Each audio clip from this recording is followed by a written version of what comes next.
Rob Reiner has spent decades deflecting the question. Journalists asked it, fans speculated about it, and Hollywood insiders traded versions of it for years. What was it truly like working beside Carroll O'Connor on All in the Family? Now, at 78, Reiner has finally answered plainly, and what he described rewrites a narrative that had quietly taken root in public memory for a long time. Born Robert Reiner on March 6, 1947, in the Bronx, New York, he came into a world already shaped by performance and punchlines. His father, Carl Reiner, had built a career writing and acting on programs like Your Show of Shows, and later creating The Dick Van Show, which meant that young Rob grew up absorbing the mechanics of comedy not from textbooks, but from watching his father work every single day. Timing, structure, the specific weight of a well-placed pause, these weren't lessons he had to seek out in classrooms or workshops.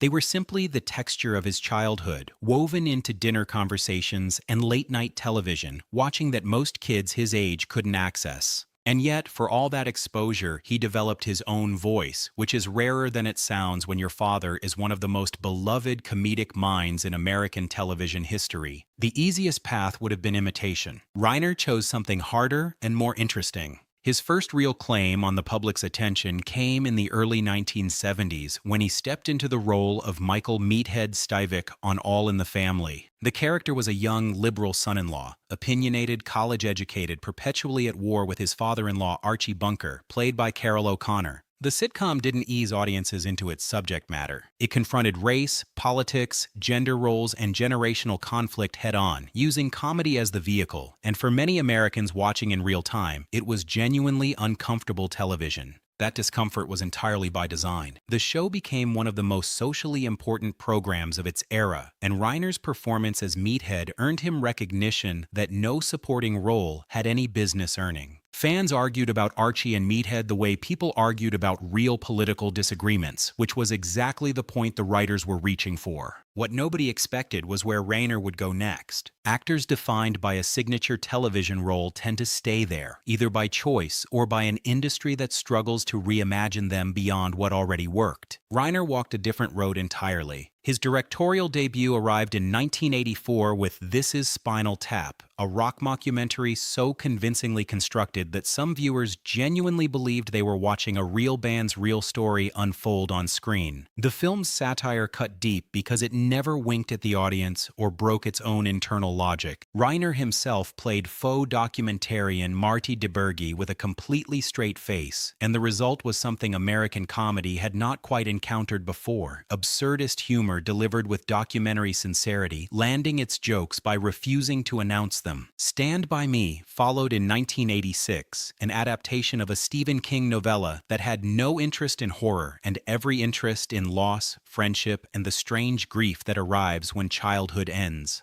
The film pulled audiences through a story about four boys confronting mortality and leaving the comfortable world of early adolescence behind them, and it remains one of the most emotionally honest coming-of-age films ever committed to screen. A year later came The Princess Bride, a film that collapsed the walls between fantasy, romance, adventure, and comedy so completely that it resisted any single label. Box office returns at the time were modest, but the film's reputation grew steadily for years afterward, gathering generations of devoted viewers until it occupied a permanent and affectionate place in American movie culture. When Harry Met Sally arrived in 1989, and with it came one of cinema's most genuinely debated questions: can men and women maintain close friendship without romantic entanglement reshaping everything between them?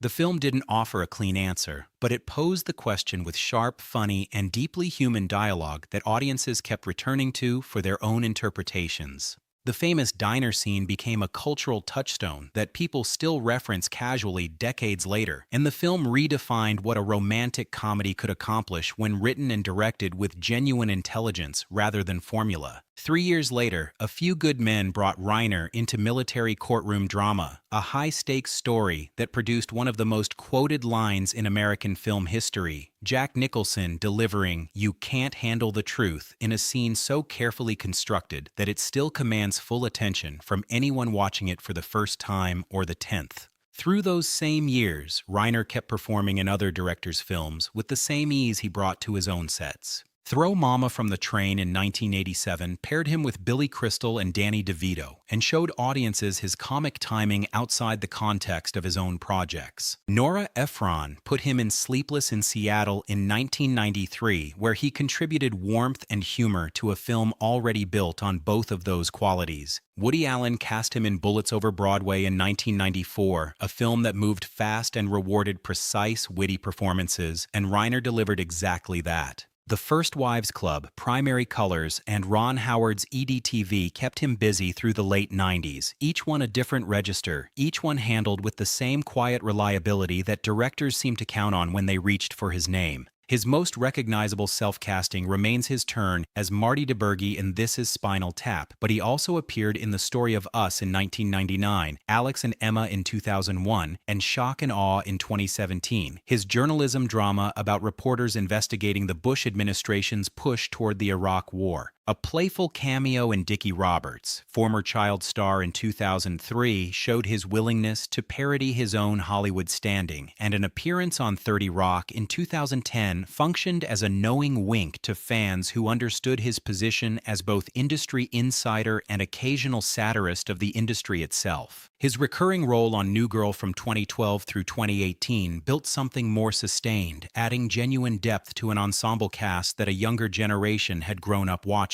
Then came 2013, and Martin Scorsese's The Wolf of Wall Street, where Reiner stood his ground alongside Leonardo DiCaprio in a film that ran at full speed from its opening frame to its final one. In December of 2023, he opened a primetime CBS special honoring Dick Van, 98 Years of Magic, with a heartfelt on-camera conversation with Van himself, connecting two eras of American entertainment in a single broadcast. For anyone tracking the full arc of Reiner's career, that moment carried more weight than a simple tribute. It was confirmation that he holds living memory of television and cinema's most formative decades, and that he continues to show up when that history deserves to be honored. His personal life has moved through two significant marriages, both of which shaped who he became, and in one case, directly altered the film he was in the middle of making. In 1971, Reiner married actress and director Penny Marshall, a rising figure in television comedy who would later build her career on Laverne and Shirley and become one of Hollywood's most accomplished female directors of her generation. During their marriage, Reiner legally adopted Marshall's daughter Tracy, born in 1964 from her earlier marriage to Michael Henry. Tracy carried the Reiner name into her own film career, appearing in A League of Their Own, Apollo 13, and Die Hard. Reiner and Marshall divorced in 1981 after 10 years together, but the bonds formed during those years never fully dissolved, and both remained significant forces in the entertainment world they had shared. The second chapter of his personal life began on the set of When Harry Met Sally, where Reiner met photographer Michelle Singer during production. That relationship changed more than his future.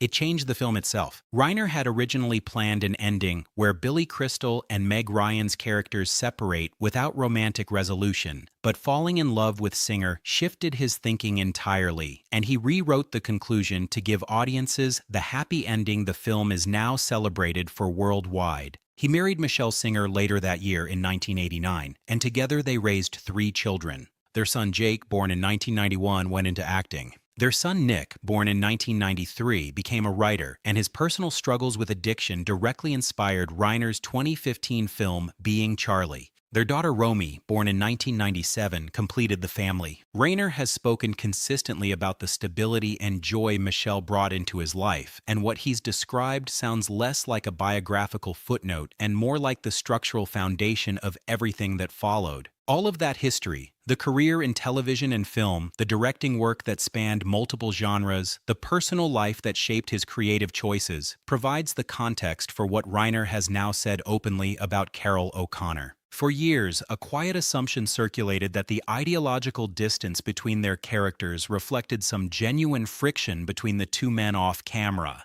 Meathead and Archie spent every episode locked in political combat, and audiences sometimes read that energy as something real. Reiner has put that story to rest without hesitation. Carroll O'Connor was one of the most brilliant actors I have ever had the privilege of working with, Reiner said, and he wasn't finished. What followed was a portrait of a working relationship built on admiration and a friendship built on genuine affection. O'Connor, Reiner explained, understood exactly what Archie Bunker required and what the character represented in American culture. Archie could have been flat, a bigot in a work shirt used as a punching bag every week. Instead, O'Connor gave him internal logic, gave him humanity, gave him moments where audiences hated him and then, almost against their own intentions, found themselves understanding him. That specific quality, making a character's worst impulses feel recognizable rather than monstrous, separated O'Connor from actors who simply inhabited types and moved on. Off-camera, Reiner described, O'Connor bore almost no resemblance to Archie Bunker. He was gentle, intellectually curious, always reading something, and deeply opposed to the very prejudices his character voiced every week on national television.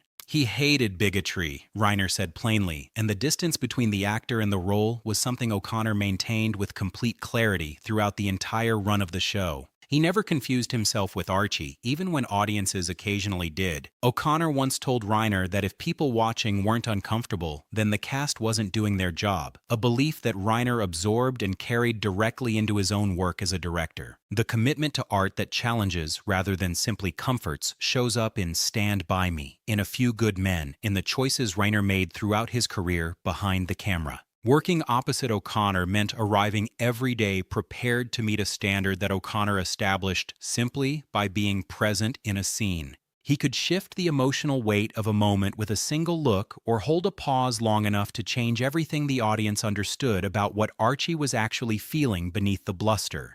Reiner described watching him work as an education that no acting class could replicate, and he credited those years of close observation with shaping his instincts both as a performer and as a director who understands what actors need from a scene to find something truthful in it. O'Connor functioned as a mentor without ever positioning himself as one. He worked at a level that simply required everyone around him to rise and meet it, and Reiner rose. Their friendship continued long after the show ended, and Reiner has remained consistent in saying that O'Connor's influence extended well beyond those television years spent in the studio together. At 78, with a career as long and varied as his, Reiner doesn't offer certain words lightly. "I loved him," he said, compressing decades of shared history into 3 words. "He wasn't just my co-star. He was my teacher, my friend, and one of the greats." Carroll O'Connor shaped him as an actor, as a filmmaker, as someone who believes that the best stories are the ones that leave the audience slightly unsettled and better for it.